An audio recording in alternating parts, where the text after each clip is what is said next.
para já, sou a Patrícia Costa, mais uma vez. Já tenho admito idade, não vou dizer, mas pronto, já passei os 40. E a minha formação, eu espero que eu sou mesmo aí atrás. Pronto. Eu já estou a ficar sem voz de estar a falar muito alto na banca. E com este, eu também estou meio surda, portanto peço desculpa se não ouvirem atrás, faço um sinal e digam coisas. Mas estava a dizer, a minha formação, a base é académica, é de arquitetura, mas passado 9 anos de trabalho, deixei a arquitetura, não era a minha cena, e decidi agarrar-me ao projeto que tinha maior na gaveta, que era as Crónicas de Indrélis. Na altura ainda tinha aquilo tudo em formato prosa, a ideia era literatura mesmo fantástica, mas já com um olhinho na banda desenhada, já tinha tudo mais ou menos estruturado, personagens, paisagens, todas as raças, todos os ambientes, quase todos. Entretanto, já estou a inventar coisas, já estou a criar coisas novas. E a partir de 2020, ao fim de alguns anos de tentar perceber o que é que eu vou fazer, ataquei este projeto após ter feito um curso de iniciação à banda desenhada, tecnicamente que se chama arte sequencial. E pronto, e comecei em 2018, e em 2020 durante a pandemia, aproveitei o poder do financiamento colaborativo, que é o crowdfunding, para financiar os 2 primeiros volumes. Pronto, e entretanto, a partir daí tenho vindo a estar presente em bancas de artista, no Iberanime, Comic Con, a Lisboa Games Week e em bastantes eventos mais pequenos, mas também com a mesma magia. E pronto, e é assim que vou financiando e divulgando também esta série. O Crónicas de Indrélis, como vocês podem perceber, tem aqui extremamente inspirado no anime, no mangá, e era uma das coisas que eu ia perguntar aqui à Patrícia, qual é que é a sua fonte de inspiração? Não sei se a maior parte de vocês provavelmente já teve algum contato com Crónicas de Indrélis, e aqui e acolá, claramente podemos ir buscar ali um bocadinho de inspiração de alguns animes, algum mangá, e era isso que eu queria que a Patrícia explorasse aqui um bocadinho, quais é que foram as inspirações, as obras que a inspiraram a criar aqui um universo de Crónicas de Indrélis, que é um universo riquíssimo, é um universo muito bem construído e pensado, com um lore espetacular. Patrícia, o que é que te inspirou? Olha, não uma coisa em específica, tudo veio desde o meu gosto de escrita, desde a adolescência, começa pelo meu gosto de escrita. Estou a referir-me agora ainda quando escrevia prosa. Comecei com 12, 13 anos a escrever histórias sempre na fantasia. A parte depois, quando comecei a desenhar, aí a coisa é diferente e as minhas inspirações são completamente anos 80 e 90. Tudo o que passava na televisão eu aproveitava e, aliás, vocês podem ver nas imagens, era desde o anime até produções norte-americanas, etc. Eu via tudo o que havia para ver. Quando não via, olha, estava na escola e pronto. Mas isto eram as minhas inspirações gráficas. Eu via, tinha cadernos, desenhava, não havia internet, não dava para imprimir nem desenhar por cima, era mesmo desenhar à vista, tentar copiar. E pronto, e estas foram as minhas primeiras inspirações. Depois, mais tarde, quando comecei a ler efetivamente mangá, já na idade adulta, estas são algumas das minhas inspirações, as principais sobretudo. E também depois muita literatura. Eu gosto muito de ler policiais, sobretudo, e a literatura fantástica. Estes são mesmo alguns dos exemplos mais icónicos. E a partir daqui misturei tudo no caldeirão e acabou por servir um bocadinho para criar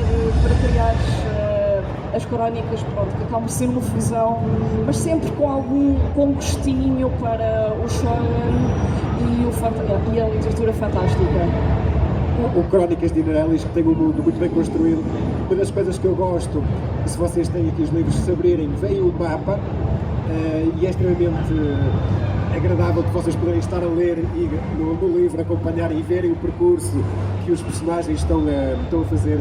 E eu acho que é uma das coisas que me fez gostar muito de Crónicas de Inerelis foi a atenção ao lore. A Patrícia criou aqui quase como fosse um vocabulário próprio, com palavras próprias, magias e uma nomenclatura muito própria aqui do Crónicas de Inerelis. E depois temos um conjunto de personagens que a Patrícia vai introduzindo ao longo da história, com os quais nós nos vamos acabar por relacionar e identificar um bocadinho. E era isso que eu queria perguntar: qual foi o primeiro personagem em que tu pensaste e depois como é que foram surgindo os outros?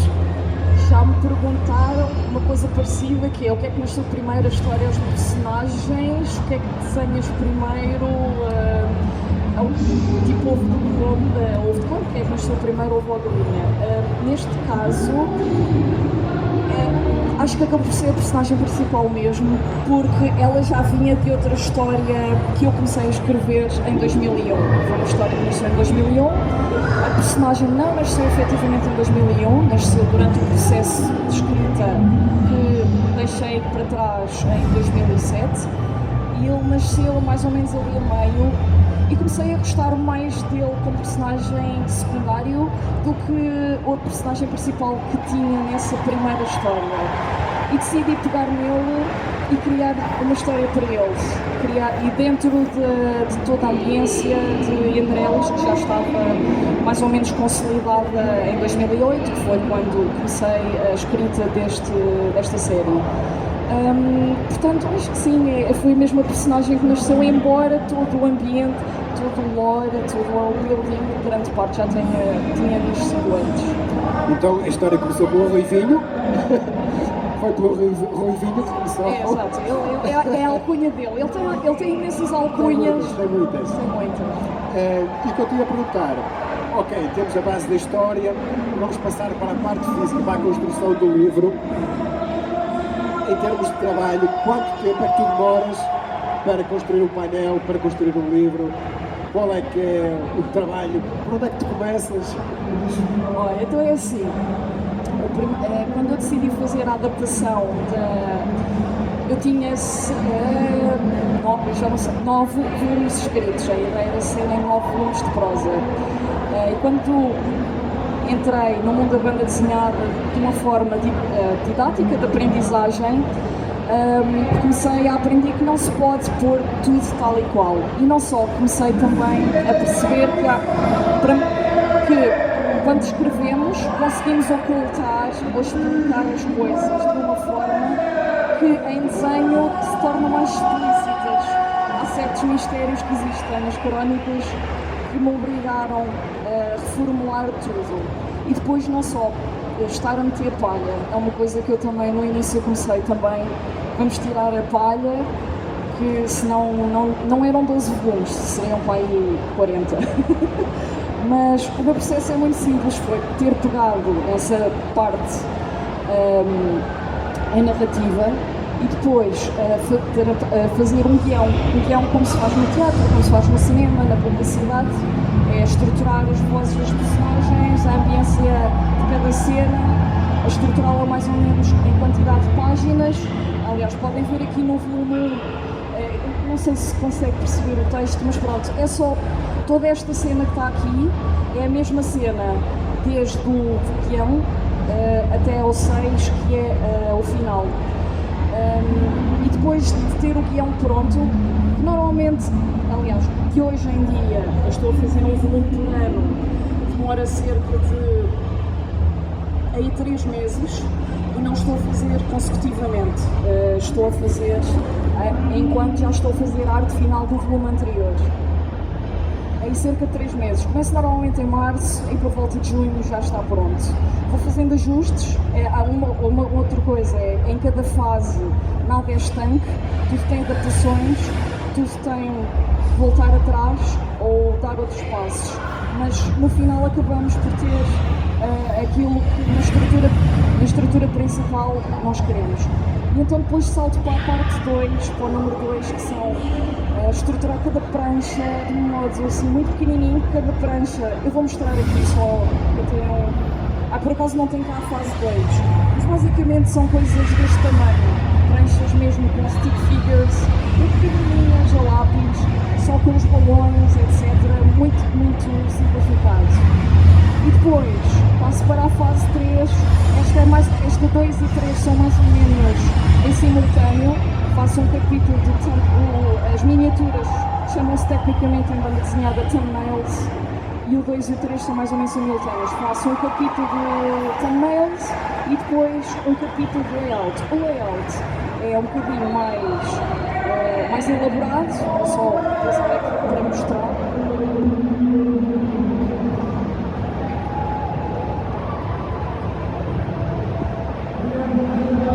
Isto são os meus layouts de cada prancha. Página par, página ímpar, desenho com muito mais detalhe e às vezes até, aliás, podem comprovar aqui na segunda vinheta que acrescenta ali uma voz que não estava no guião e aqui consigo perceber mais as proporções, esquemas de luz, esquema de volumes e guiar o leitor, o olhar do leitor. Depois, toda a fase 1, 2 e 3, pessoalmente, eu gosto de trabalhar em papel. Depois, a partir daqui, começo a trabalhar em computador. As crónicas, ainda fiz as primeiras 18 páginas em tinta da China, como deve ser, mas ao fim de um mês disse, se eu quero fazer a saga, eu vou ter de fazer em digital, porque estou sozinha e no Japão tens equipas com 3, 4, 5, 6 pessoas a fazer cada parte. Então passei para a fase 4, que é a parte de rascunho, já estou a trabalhar à escala, é a fase rápida, demora cerca de 1 hora para fazer isto, depois assim já é a arte final, normalmente demora um dia, se a prancha for mais simples, 2 pranchas por dia, e pronto, de 6 já é a produção, já é um livro, e pronto, tudo isto leva um ano, sim, é um ano a produzir. Agora neste momento já estou a fazer os layouts, que é a fase 3, 2 e 3 do volume 8, já estou, o primeiro terço já está quase feito, portanto agora falta o resto, conto terminar no final de novembro e começar a arte final do 8 em dezembro, no início de dezembro. E os teus livros têm uma qualidade espetacular em termos de impressão, estão muito bem conseguidos, não sei se vocês já tiveram a oportunidade, em termos de qualidade de ilustração e da construção do livro, está muito bem conseguido, e tudo, por incrível que pareça, começou com o recurso ao apoio que se faz da parte de crowdfunding de agressão pública. E eu ia te perguntar um bocadinho isso, como é que foi esse primeiro passo de pedir ajuda às pessoas para começar este projeto e como é que as pessoas reagiram, como é que foi? Foi muita angústia, muito stress? Como é que foi? Stress é agora, que a saga já está ao meio. Não, é assim, quando cais quase de paraquedas, aliás, quando cai de paraquedas uma pandemia sobre nós, que foi quando eu comecei a contactar editoras, etc. E caiu a pandemia e eu tenho que fazer alguma coisa, pronto, os meus contactos das editoras foram infrutíferos, porque em Portugal não se apostam nas séries, primeiro todos me disseram, é uma série, é para esquecer, e eu não quis saber, e aproveitei a pandemia que estava, além de, pronto, o mercado editorial estava mais em baixo, aproveitei também o que se começou a fazer lá fora, muitos autores reconhecidos, sobretudo nos Estados Unidos, dos cómics norte-americanos, aproveitaram, foi quando o crowdfunding começou a explodir nos Estados Unidos, em plataformas como o Indiegogo, estou com bloqueio, com branco, eu sei que há outra, mas agora, bem, não importa. E começaram a fazer isso e eu decidi fazer o mesmo em cá. Não fui a primeira, eu creio que antes tinha havido mais 2 campanhas porque depois também fui ver como é que se fazia, o que é que o pessoal fazia, o que é que não fazia, tentei perceber, houve uma que tinha falhado a meta, outra que tinha conseguido, tentei perceber o que é que cada uma, onde é que havia essa, pronto, o que é que eu havia que aproveitar melhor para a minha. E foi, olha, tira-te ao mar e diz que empurrarem, porque foi interessante, aprende-se muito e também se conhece o mercado. Foi estar constantemente a fazer publicações, foi também como aprender a aproveitar o melhor das redes sociais e pronto, e ser muito chata, enviar e-mails. Não, mas também há uma regra para isso, não se pode ser nem demasiado chato, nem esquecer o pessoal, é ir relembrando. E depois há outros truques, há outras coisas, consultando fóruns, etc. Certas alturas melhores para lançar campanhas, para fazer publicidade, certas horas para publicar nas redes, pronto. Tudo isso é quase uma ciência que tive que aprender a dominar. E foi basicamente nesta fase em que eu acabei por começar a falar com a Patrícia, quando ela lembrou-se de nos chatear a nós, e tal como muitos autores, e é aquele conselho que eu dou sempre às pessoas que querem começar a autopublicar as suas obras e que têm um projeto bem estabelecido, falarem connosco, e nós acabamos por expor o trabalho a um grupo enorme de fãs, e depois acabam por ficar interessados. Foi um bocadinho o que aconteceu com o Crónicas de Indreilis. Nós no Ataque PT acabámos por fazer o post, estimular as pessoas. Temos uma autora portuguesa de banda desenhada, quer começar a publicar a sua obra. As pessoas começaram a aderir, ajudaram no crowdfunding, e depois foi sempre a crescer por ali fora. Quando é que vem o próximo volume de Crónicas de Indreilis? Quando é que vem? Se tudo correr bem, daqui a um ano. Daqui a um ano vai terminar com quantos volumes? 12. 12 volumes. Para o pessoal que não conhece, que eu acredito que a maior parte do pessoal que está aqui provavelmente conhece Crónicas de Indreilis, faz-me só um resumo assim, muito breve, a história de Crónicas de Indreilis, só para sem spoilers. Está aqui a contar sem spoilers.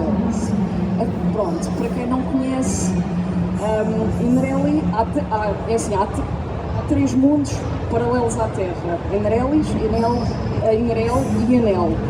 Nesse mundo há um deles que é o que está mais próximo da Terra, é onde se passa a história, 99, não posso dizer, é spoiler. Ia dizer a porcentagem, mas não posso dizer. Já é dizer que spoilers. Isto é difícil. A pessoa entusiasma-se e depois começa a dizer spoilers. Mas nesse mundo há uma série. Eu logo no início explico todo o lore atrás das classes mágicas, porque há imensas classes mágicas, mas há uma em específico, que são os Magian, e a personagem principal, que é o Eren, que é o nosso ruivinho, vai entrar nessa classe mágica com o objetivo de obter o poder e o conhecimento para salvar o melhor amigo. Essa é a linha principal que vai guiar toda a história. Em simultâneo, há toda um jogo geopolítico atrás, é um mundo em crise, há mensagens que eu também transmito, coisas mais pessoais também, e à medida que ele vai cumprindo as missões e conhecendo os companheiros, conhecendo-se todos e crescendo, não só eles conhecem todo o mundo de Indreilis e todos os sítios fantásticos, porque são todos diferentes. O leitor também conhece e conhece todo o lore e todo o lore dele, tanto que entre cada capítulo, quase entre todos, há uma página que tem alguma explicação de coisas que apareceram no capítulo que foi apresentado. Eu por acaso até tenho aqui algumas ilustrações. Esta da cozinha em baixo até aparece, que é só mesmo a título de curiosidade, que é a casinha onde dormem os Magian, que eles enquanto fazem missões, enquanto percorrem vão de sítio A para o sítio B, eles têm sítios para dormir, têm, como se fossem casas de hóspedes próprias para eles. Pronto, e vou assim apresentando, e não só, depois também outras raças, outras etnias. Aparecem aqui também, além do Leiran, pronto, depois outros que são os Sinani, que são tribos. Pronto, vou aproveitando para desenvolver e apresentar todo esse modo. E uma das coisas que eu gosto dos personagens escritos pela Patrícia nesta história é que eu muitas das vezes faço a comparação com o Naruto. Porquê? Porque nós vemos o crescimento dos personagens, nós pegamos neles muito jovens e se vocês acompanham atualmente na fase em que vamos de Crónicas de Mireles, basicamente ela vai na fase Shippuden da história, ou seja, nós começamos com eles muito novos e de fato já são os jovens, adolescentes, e a pergunta que eu vou fazer é, vamos vê-los adultos ou nem por isso? Vamos vê-los adultos, aliás, no volume 9, a partir para a frente, já são todos maiores, portanto vamos vê-los adultos, todos adultos. É que a tua história é super interessante porque tu, além de mais estar na fase do crescimento deles, a parte psicológica deles também é super interessante, tu vês explorar a parte mais do romance, do desespero, temos ali algumas metáforas um bocado mais pesados. Sim. E por aí fora, é super interessante.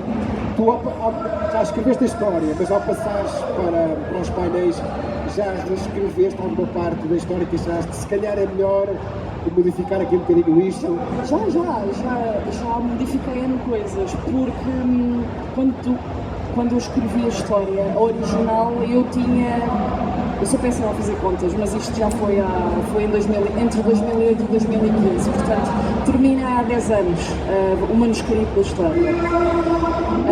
E uma coisa era a Patrícia Costa com menos 10 anos e a Patrícia Costa de agora.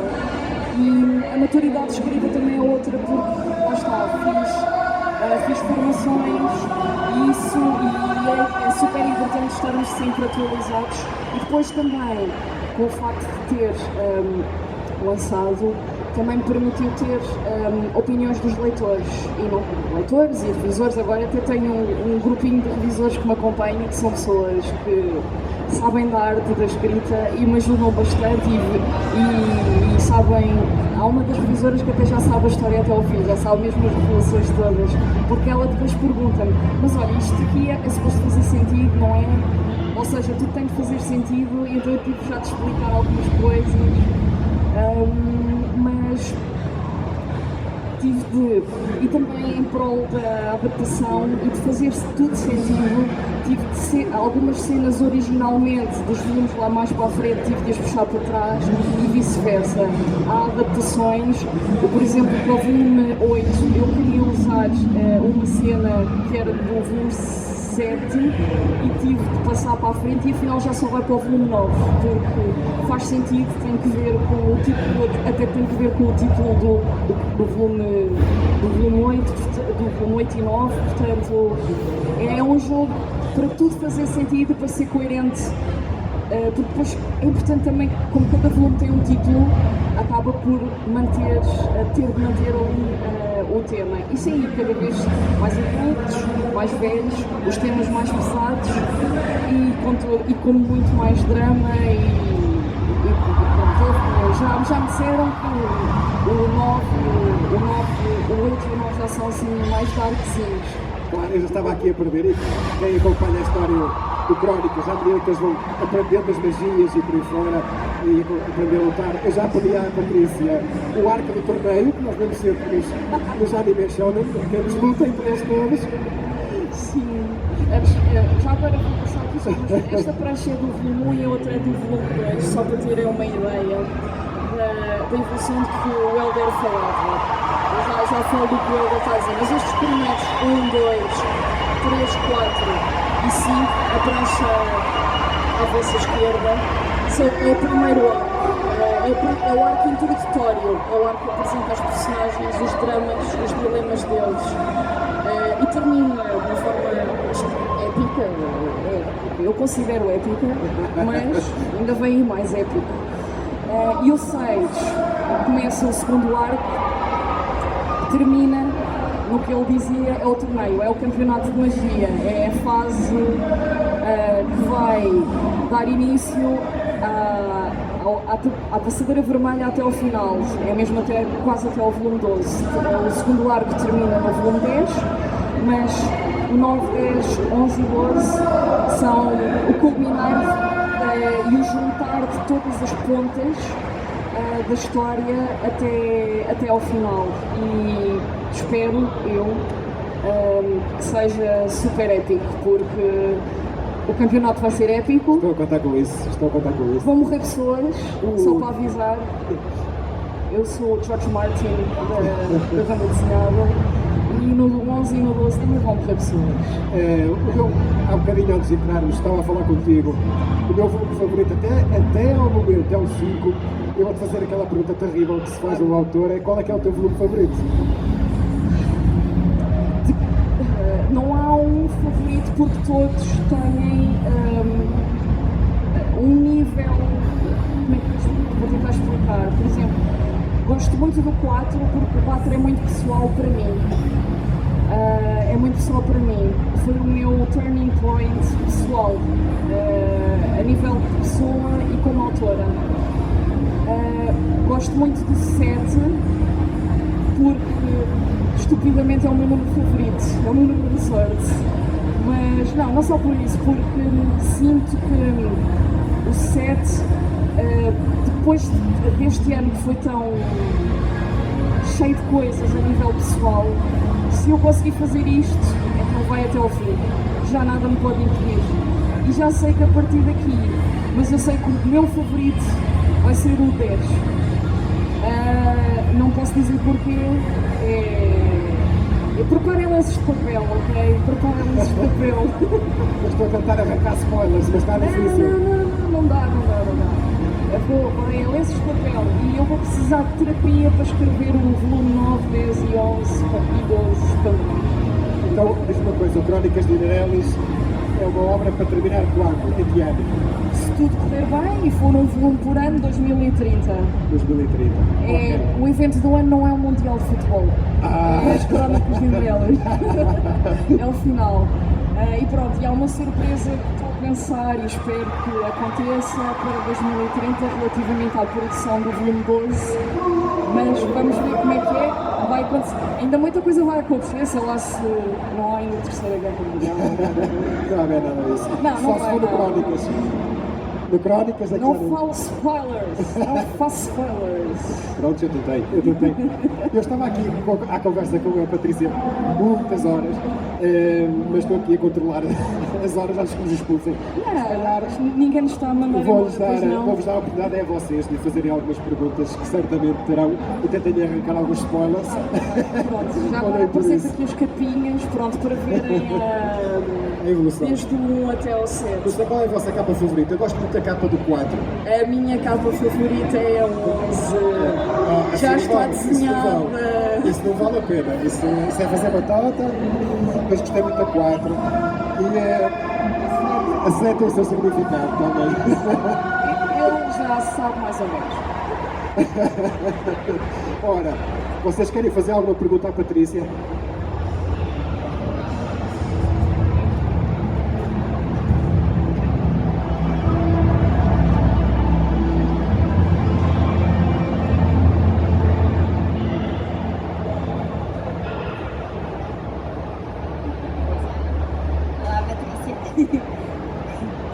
Mais alto.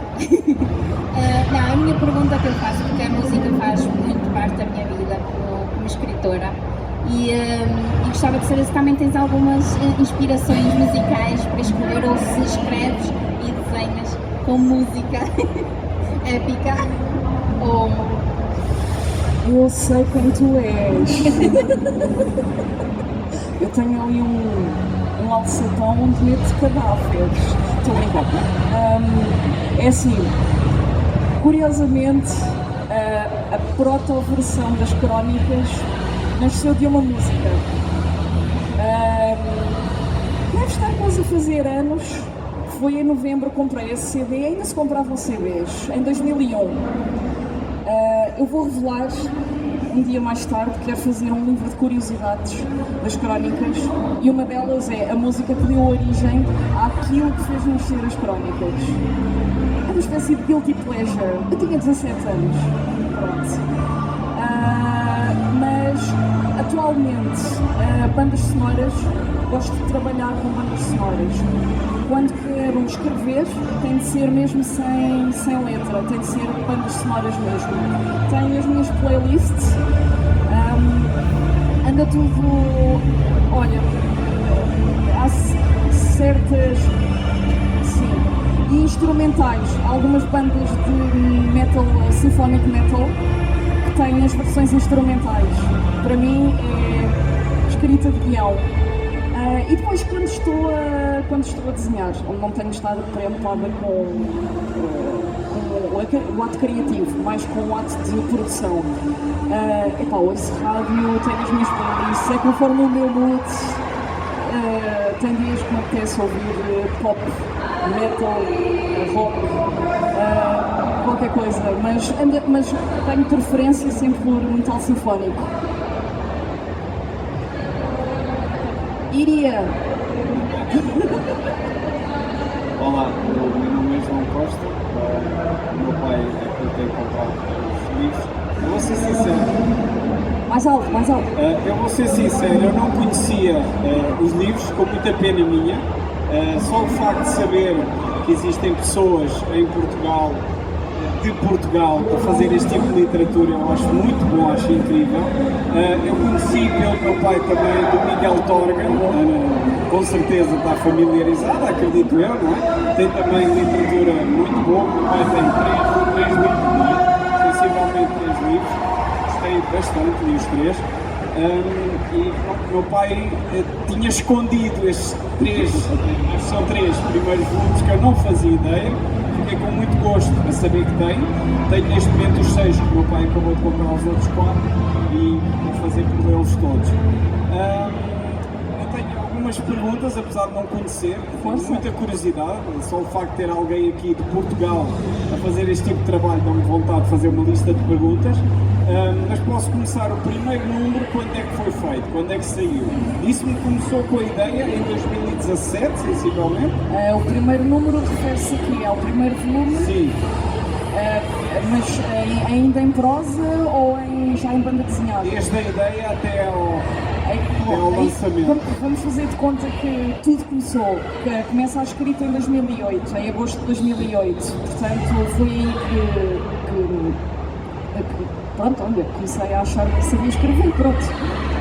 E até 2015, foi tudo, quando eu vinha do trabalho, eu queria sair do trabalho para ir para casa escrever, pronto, anotar que eu tinha tudo na cabeça, eu queria o mais rápido possível, era estruturar tudo. Depois, um dia mais tarde, logo via se desenhava ou não. Depois, quando decidi realmente atirar-me à banda desenhada, a este projeto em si, foi em 2018. Foi mesmo quando comecei a fazer a produção, também em agosto. Algo me diz que agosto é o mês onde qualquer coisa começa. E o primeiro demorou cerca de talvez um ano a produzir, mas a minha velocidade de produção na altura não tem nada a ver com a velocidade de produção agora. Agora está tudo muito mais mecanizado, aprendi muito mais e lá está, a prática faz toda a diferença. Fazer a prática e não só, a prática, a leitura, eu vou lendo, devia ler um bocadinho mais, mas o tempo, pronto, não abunda. Mas tento variar, continuar a ler entre banda desenhada e literatura, formato em prosa. E agora demoro muito menos, mas na altura os primeiros 7 capítulos, que é o que corresponde ao primeiro volume, foi um ano de produção, sendo até 2019. Então o primeiro foi lançado em 2000 O primeiro depois foi lançado em 2000, foi feita a campanha de crowdfunding no final de 2020, creio que outubro e novembro, e foi apresentado ao público em fevereiro de 2021. Mas nessa altura, desculpa, nessa altura, em fevereiro de 2021, já tinha o volume 2 quase terminado. Então nos últimos 4 anos lançou-se 6 volumes. Sim. A lançar agora Sim. Tem sido 2021, depois Sim, exatamente. Ou seja, quando eu lançava um já tinha quase o outro terminado. Agora, como o sistema é diferente, as pré-vendas, estar nos eventos, divulgar todo o trabalho e estar em festivais, por exemplo, na Amadora BD, que é um dos maiores festivais de Portugal relacionados só com a banda desenhada. Tudo isso permite-me dar-me a conhecer. Aliás, convido até, se alguém for à Amadora daqui a 15 dias, no dia 1 vou lá ter a apresentação, já agora aproveito para a publicidade, às 6h40, apareçam. E pronto. E então, eu neste momento estou a fazer os layouts do 8, mas daqui a um mês e meio, quero começar já a trabalhar o 8. Para o ano, por volta de março, vai ser um bocadinho antes, porque, por exceção, vou fazer o guião do volume 9 e 10 juntos, que era um pouco o que o Helder estava a dizer. Como a fase do campeonato vai ser em 2 volumes, porque são duelos de magia, são cenas muito mais alongadas, têm de ser mais apresentadas, não podem acontecer de repente. Vou ter de escrever esse guião todo junto para ele funcionar todo uniformemente, que é para culminar no final do primeiro arco, do segundo arco, peço desculpa, em 2028. Mais 2 perguntas, se for possível. Ninguém me está a instar. Não sei se tem outras pessoas para perguntar também. Também não sei. Só mais 2, vou tentar ser curto. Portanto, desde que começou a ideia em 2008 até chegar à ideia final para o último livro, quando é que teve a ideia final? Ou desenvolveu tudo de seguida, desde o início até ao fim? Ou foi indo gradualmente? Foi como eu lhe disse, eu escrevi a parte do manuscrito entre 2008 e 2015, foram 7 anos, onde tinha uma estrutura onde me guiava, o objetivo da história é aquele, e comecei a escrever, portanto foram esses 7 anos. O que eu estou a fazer agora é, uma vez que imagine isto como uma teia, como eu estou a fazer uma adaptação já daquilo que escrevi, apesar de tudo, o final vai ser tal e qual como eu quero. Eu já sei até a última palavra do último livro, não vai ser fim, isso é demasiado normal. Como alterei algumas coisas há outras coisas que já se modificaram, ou seja, há coisas que eu ainda estou a construir agora neste momento, devido a essas alterações, ou seja, eu puxei um bocadinho da teia, mexi num lado da teia e toda a teia mexeu, ou seja, é quase como se tivesse criado uma história paralela ao original, mas o final é o mesmo. E pronto, é um bocado isso, ou seja, ainda estou a construir alguns detalhes da história, mas o essencial, a estrutura, os pilares, já está tudo decidido. Ou seja, as ideias vão fluindo gradualmente, você já tem uma concepção final, mas conforme vai lançando os livros, às vezes vem novas ideias, há coisas que encaixá-las. Sim, há coisas que vou adaptando, puxando, desde que esteja tudo coerente e desde que funcione tudo fixe. Só uma última questão. Quando eu vi as primeiras capas, principalmente ali na sua banca, eu vi que teve várias influências. Eu achei que era só animes, mas achei interessante ver que tem Crónicas de Nárnia, 20.000 Léguas, Círculos Submarinos e por aí afora. Mas a mim passou muito uma vibração do Scaflon, não sei, assim, uns animes assim mais tipo fantasias e palácios e não sei. Quais são as suas grandes influências realmente? O que se destaca mais assim? Como eu disse, eu misturei tudo num caldeirão, e saí de lá a pessoa mágica, não faz ideia. É assim, maiores, para mim, aquilo que me marca depende das fases de vida. Eu, quando era miúda, quando era criança e adolescente, eram estas as minhas referências. Era o anime que passava na televisão, tanto fosse anime ou desenhos animados norte-americanos, para mim era tudo. Depois, na idade adulta, quando já pude começar a comprar alguma coisa, era mais shonen a minha inspiração. Eu sempre fui mais decorada. Pronto, peço desculpa. embora eu esteja aqui Showbiz, ok? Eu adoro Colombo, porque depois, em contrapartida e para contrastar, eu gosto da delicadeza também do desenho em certas partes, porque apesar de ser uma história com o protagonista rapaz, eu quero mostrar todos os lados de todas as personagens. Não é uma história exclusivamente de rapazes, é uma história universal.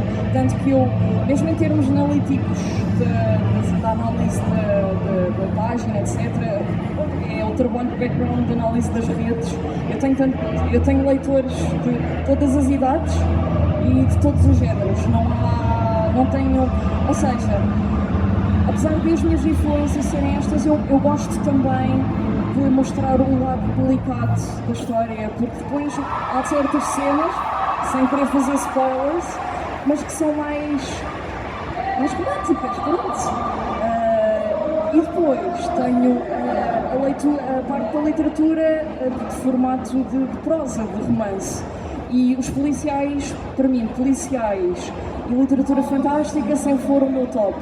Adoro policiais, adoro mistério, adoro saber quem é que matou quem, ou quem é que roubou o quê, ou eu tentar descobrir quem é que fez isso, e pronto. E não posso dizer mais coisas porque mais influências. Há uma muito específica que se mostra muito no volume 7 e eu ia fazer spoilers.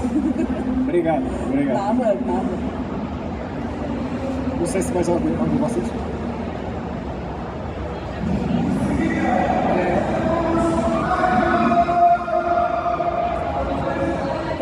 Eu gostava de pôr 3 questões. A primeira questão, tem previsto ou pensa eventualmente fazer alguma edição especial ou isso assim, a cores? Existe integralmente a cores. Algo à parte, mas dentro do mesmo universo. Vamos separar cores e spin-offs, é isso? Sim. Ou eventualmente relançamentos do primeiro número, por exemplo. Não, peço desculpa, não percebi a última parte. Eventualmente um relançamento do primeiro número a cor. Bom, isso é outra liga. Isso já até é outro universo quase. Porque eu gostava efetivamente de Primeiro acabar. Primeiro acabar. Isto tem de ser tudo muito programado. Por acaso, uma das surpresas que está relacionada com o volume 12 está relacionada com isso. Não posso revelar mais, mas está relacionada com isso. Vai depender de muitos fatores.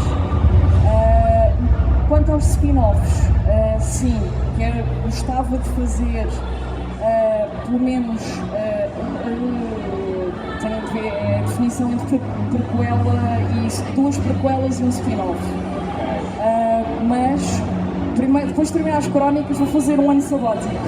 Vou fazer mesmo um ano sabático. Quero fazer a viagem ao Japão que já está prometida, né?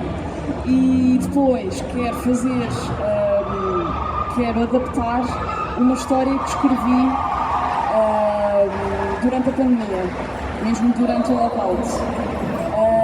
E é para maiores 18, posso dizer que isso aí é mesmo para maiores 18, gostava de experimentar algo diferente, um registro diferente. Mas também é num universo fantástico, é numa terra distópica e também tem um sistema de magia muito próprio. E como eu não conheço nada parecido, eu não posso mesmo dizer mais nada porque tem de se manter no segredo dos deuses. Esse, sendo adaptado, à partida seria um volume único só, é mesmo algo que fecha, não é uma série. Se eu me esticar um bocadinho, no máximo tenho de me chicotear e serem só 3. E depois, se ainda tiver, e se a Menopausa ajudar,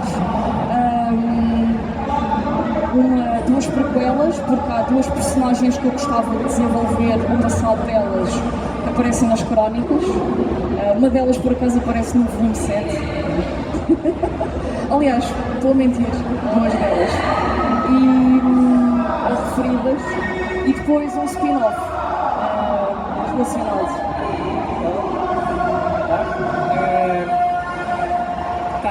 pensa eventualmente no final, depois de fazer o número 12, lançar algum livro escrito? Eu acho que o meu talento é melhor em banda desenhada.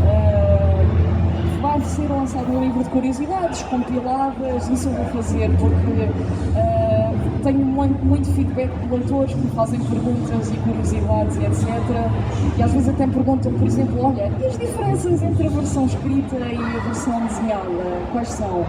E gostava de apresentar isso, se não ficasse na gaveta e de fazer isso. E depois não só easter eggs, eu por exemplo tenho posto alguns easter eggs ao longo da história, algumas homenagens, algumas coisas de cultura pop que eu vou apresentando lá escondidas pelo meio da história, etc.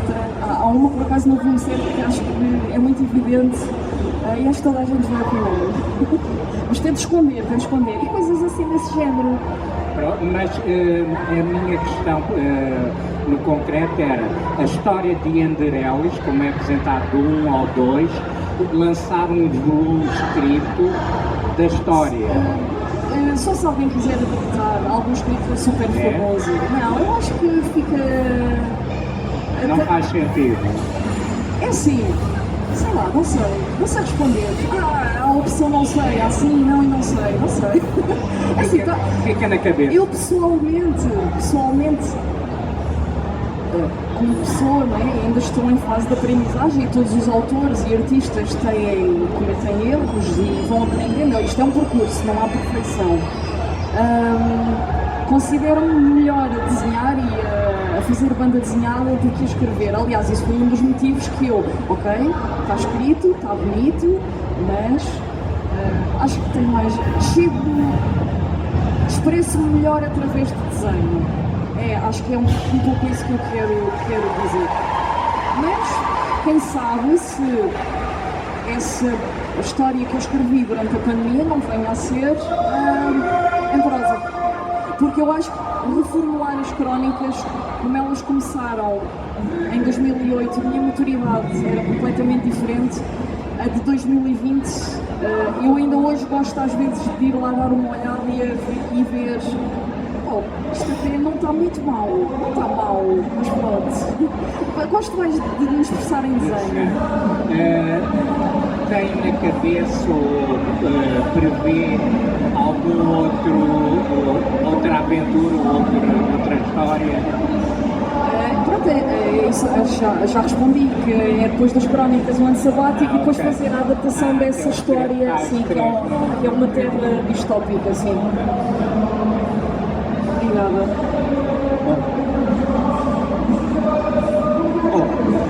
Diz. Então, a minha pergunta era, recentemente tem havido, eu acho que os membros do Otaku PT sabem, de uma revista que publica mangás de Dangan, mangás de autores portugueses, de autores que estão a começar agora, e também queria perguntar no geral, de autores independentes e pequenos que estão a começar agora, o que é que acha disso e qual é a dica que lhes dá para quem quer começar nesta área independentemente, quem quer começar agora? Eu estou interessado. Estás a dicas e conselhos do género? Sim. E o que é que acha no geral desta... Olha, fantástico. Quando eu conheci eu sou péssima com nomes. Ele é André Araújo. Fiquei espetacular.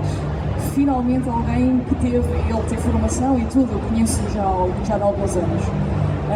Fiquei finalmente alguém que teve a iniciativa e que está a dar os primeiros passos em algo que já cá houve com outros exemplos, com outros jornais, etc.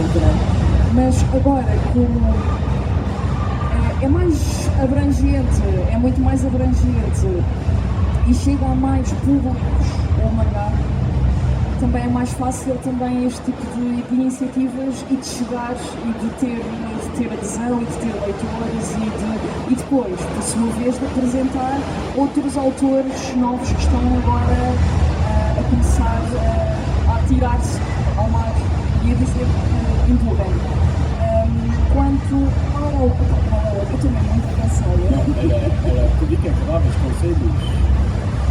Olha, preparem-se para lutar, para suar, para chorar, mas depois para sentirem o carinho das pessoas que acompanham. Porque esse é sobretudo o alimento que nos faz mover. Às tantas já não é por nós, é mesmo pelos leitores, por todos os que estão aqui que fazemos isto. E isso é transcendental. Mas atrás dos vossos sorrisos e das vossas palavras e do vosso apoio estão muitas horas de trabalho, de matar a cabeça, de suar, e quem se vai aventurar nisto, sobretudo para séries grandes, aconselho sempre ter tudo bem estruturado, fazer algum tipo de formação. Eu acho que a formação é muito importante. Porque nós temos bons desenhadores, mas noto ainda alguma falta de... como é que é de explicar? Tem um pouco a ver também com a mentalidade portuguesa, sobretudo na área das artes. A nossa área das artes e da cultura, nós sabemos o que é que está a acontecer, é ano para ano cada vez mais cortes e desinvestimento. Aliás, uma das coisas, agora, se me permitem um parênteses, uma das coisas que quero fazer no ano sabático é a formação de formadores, porque quero dar aulas de desenho. E lá está, aulas de desenho já preparadas com o objetivo de lançar pessoas para o desenho da arte sequencial. É desenho e arte e banda desenhada. Porque nós temos muita falta disso, e depois não só, na parte do ensino ainda há muito aquilo, banda desenhada, isso é coisa de putos. Ainda há, infelizmente, eu tive também professores assim, é banda desenhada, isso é coisa de putos. Tá bem. Mas olha que já está a melhorar nesse aspecto. É isso que eu ia dizer, mas estamos a assistir, mas também lá está, porque começam a ser também novas gerações de professores, que estão muito mais abertas, mas mesmo assim ainda há aquele estigma de que banda desenhada não é uma forma de expressão, não interessa, é secundário, é menor. E eu quero participar um pouco nessa mudança de mentalidade, e daí também esse um dos meus objetivos. Mas lá está, como em tudo na vida, o talento exige muito esforço, a sorte exige muito esforço e muito empenho, e depois hoje em dia com a inteligência artificial, essa é uma daquelas coisas que me dá aqui uma dorzinha no coração. Vemos muitos miúdos que aprendem a desenhar para quê? Eu meto uma prompt e está feito, mas não têm a noção de o mal que estão a causar. Eu já não estou a falar da parte ecológica e da parte dos servidores, etc. Já estou a falar a eles próprios, porque eles querem ser criativos, mas estão a ser preguiçosos. E quem quer ser artista, quem quer ser autor, independentemente da área, já estou a falar numa forma mais abrangente, quem quer ser um artista tem de se empenhar, não pode ter, a crise de artista, a crise de inspiração, isso existe, tudo isso existe e faz parte, mas tem de preparar para se entregar de corpo e alma e para trabalhar arduamente dia após dia, e para abdicar também de muitas coisas, porque eu pessoalmente, falo agora a título pessoal, eu abdico de muitas coisas. Eu trabalho das 6 às 6, nisto, nas crónicas, sem feriados, eu só tenho férias 15 dias por ano. E há dias em que, trabalho um bocadinho mais, outros um bocadinho menos. Eu agora estou no período mais lento do ano, que é quando estou a fazer os layouts. Mas quando é a arte final, se não tivermos método, rigor e empenho, são valores ultra fundamentais, sobretudo hoje, quando há tantas distrações e quando temos imensas facilidades, podemos aceder E às vezes eu tenho que dizer, mas usas a inteligência artificial só para fazer uma referência. Referência! Eu pego no meu próprio corpo e faço as minhas referências de coisas. Se há coisa gira que se faz, é isso. Eu preciso de uma paisagem. Epá, vou à net, ou vou aos livros de história de arte, ou vou qualquer coisa e procuro. Que necessidade há de pedir à inteligência artificial para fazer isso, quando eu posso fazer isso? É que as pessoas não estão a fazer mal a elas próprias, estão a tornar-se preguiçosas em diversos aspectos. Por isso é que pronto. Mas atenção, pois é o lado bom, é ver os sorrisos e o apoio e a qualquer lado onde vamos, ter o carinho, e isso é food for soul, portanto, acho que é uma das coisas mais importantes. Ok, obrigado. Nada. Mas alguém quer fazer alguma pergunta à Patrícia? Olha, Patrícia, faço-te uma pergunta. Força. Vamos ser expulsos? Estamos a ser expulsos. Vamos ser expulsos? Algum de vocês quer fazer uma Não, nós pergunta? também avisámos um Eu tenho pouquinho. tempo para falar com ela. Algum de vocês quer fazer uma pergunta? Então, a pergunta que eu estou a fazer, e nós no Ataque PT recebemos todos os dias press releases de obras que possam ser publicadas online. E eu, para mim, Crónicas Generais tem muito potencial para ser transformado num webtoon. Tu não imaginas o potencial que isso tem. E é isso. Eu sei que isso faria sucesso. Por isso é que eu te estou a perguntar quando é que começa mais? Quando é que tu vais transformar isto num webtoon e começar a publicar online em Crónicas Generais? Epá, eu vou ser muito honesta, eu sou do old school. Eu sou dos anos 80. Eu sei. Gosto muito de livros. A questão é que passar para o webtoon requer alguém a ajudar-me, porque eu sozinha não consigo fazer isso. E para alguém ajudar, eu não vou pagar ninguém de borla. Eu andei um ano a estagiar de borla e não quero fazer o mesmo a ninguém. Seja nisso, seja na tradução, porque o meu objetivo é passar lá para fora. Mas quando eu passar lá para fora, toda a minha equipa vai estar a ser tratada decentemente, como deve ser. Mas para chegar aí, pronto, tenho de ter mais algum dinheirinho, pronto. Mas sim, eu sei que tem toda a potencialidade, tem. Eu sei, tenho essa noção, perfeita. Mas lá está, e não só, vai-me obrigar a ter mais gestão de redes sociais que não tenho tempo para ter, eu já nem respiro. Lá está, eu estou das 6 às 6 nisto. Gerir redes, já tenho de ser conectada à tela, com muito cuidado, porque já estou a dar mesmo o meu melhor e pronto. Não quero chegar a burnout. É uma coisa pelo qual já passei quando trabalhei e não quero chegar ao ponto de odiar o que estou a fazer. Bem, como eu disse há um bocadinho, nós estávamos aqui a conversar a tarde toda sobre Crónicas Generais, mas vamos ter que acabar. Por isso, queria agradecer a todos vocês por terem aparecido aqui, por terem vindo à conversa connosco. Com a Patrícia, acho que estão à vontade, podem contactá-la pelas redes sociais, é super acessível. Eu estou ali na banca, é só seguir em frente ali ao corredor, estou ali na banca, estou identificável. E para o pessoal que se está a começar a lançar e quer seguir o percurso da Patrícia, chateiem a imprensa, chateiem-nos a nós. Sim, podem nos chatear também. Porque nós, se formos um projeto bem estruturado, acabamos sempre por fazer publicidade e acabamos sempre por ganhar atração. Por isso não tenham vergonha de serem chatos, apresentem projetos bem estruturados, não há qualquer tipo de problema relativamente a isso. Eu também gostava de fazer um agradecimento ao Helder, porque aceitou vir para aqui fazer companhia.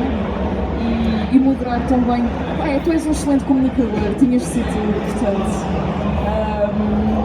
E divulgar e também agradecer todo o apoio que tu e a equipa do Otaku têm vindo a fazer desde 2020 mesmo, desde há 5 anos, portanto. E espero que continuemos aqui firmes e irtos até 2030. É verdade. Muito obrigado.